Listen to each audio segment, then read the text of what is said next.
Hello everyone and welcome back to our channel The Teacher, and in this tutorial we will learn how and when to use compound units in Tally Prime or Tally ERP9. So you don't need to enable or disable this feature. It is enabled by default and there is no option to enable or disable this through inventory features. You will not find that option of compound unit here. You only need to know that how to use it.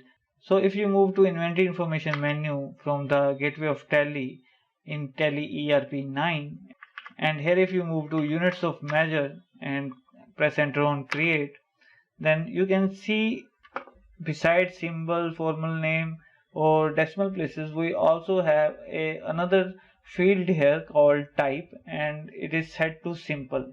So that is the default behavior of Tally while creating a new unit. But what if you want to create a compound unit?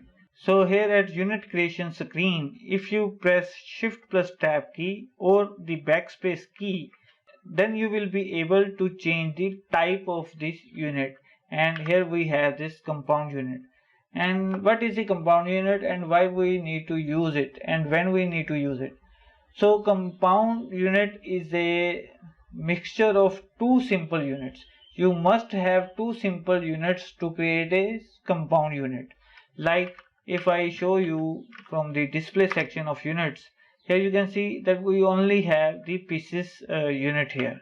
But if I switch back to Tally Prime, so here in Tally Prime, if I go to the alter and move to units, then here you can see that we have a lot of different type of units in this Tally Prime demo company for stock category, and we have used this company for our previous tutorial where we had explained the stock categories using stock categories in Tally Prime.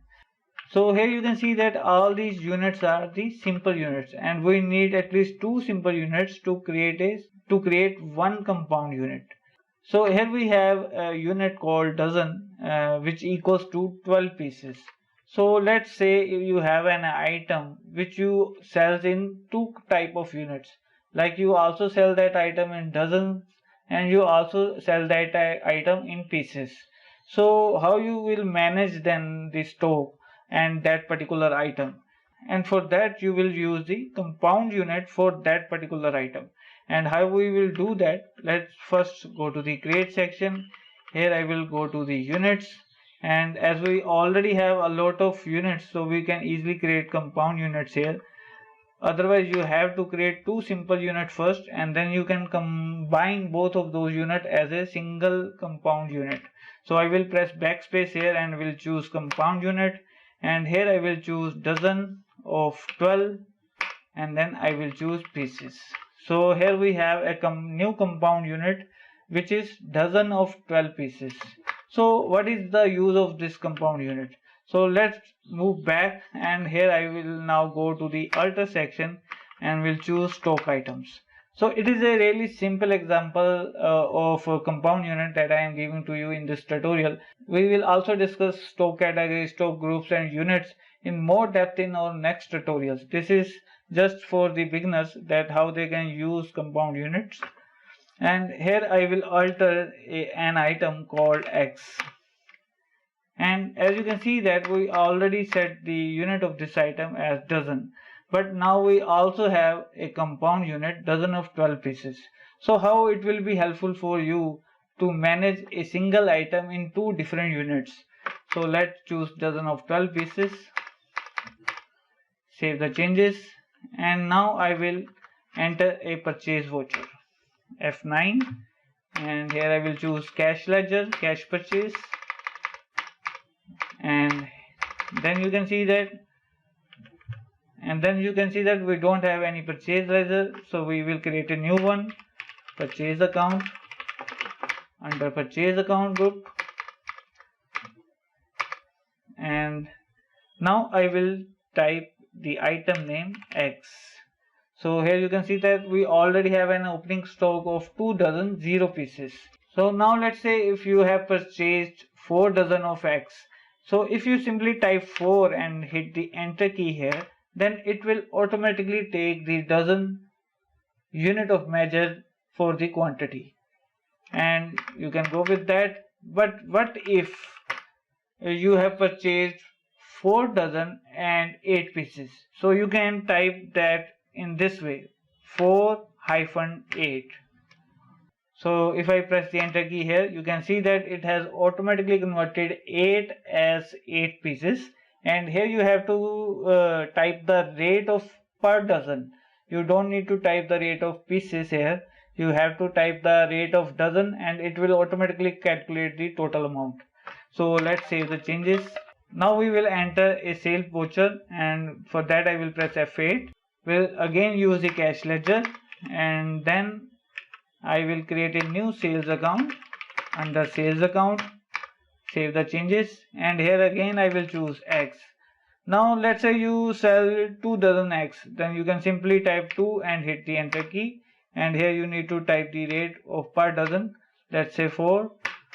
But what if you have sell only 4 pieces or 1 dozen 4 pieces? Then you can type that in this way, 1 dozen 4 pieces. So you can see that it has converted the value to 16 pieces in total. 1 dozen is equal to 12 pieces, and then further 4 pieces, the sum of both is 16 pieces. So you can also type that way, or you can also go with like that, 0-4 if you want to type 4 pieces only, or you can also type 7 pieces. You can type the name of unit of measures along with the quantity. So let's save the changes, and now we will move to the stock summary, and here I will go to the grocery list, and I will press Alt plus F1 or F5 to see the detailed report, and here we have X. Now we have 8 dozen 1 piece as a closing stock for the X, and if I hit the enter key here, then you can see 8 dozen 8 pieces was inward, 2 dozen 7 pieces is outward, and the closing stock is 8 dozen 1 piece. So now here in stock summary, if you press the F12 key, and here you can see we have a option show tail unit of compound unit,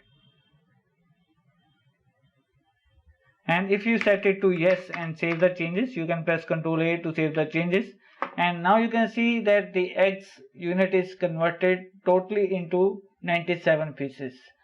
And before that what we had, 8 dozen 1 piece. So 8 by 12 is equal to 96 plus 1 is equal to 97. So you can see the report in both ways. So that was just an simple example of using compound units. In our upcoming tutorials, I will also explain these topics like units, stock categories, alternate units in more depth. So hopefully you will like this tutorial. Let me know by liking, sharing and commenting on this video. And do subscribe to our channel, as there are a lot of tutorials are coming up. Thanks a lot for watching. Bye and take care.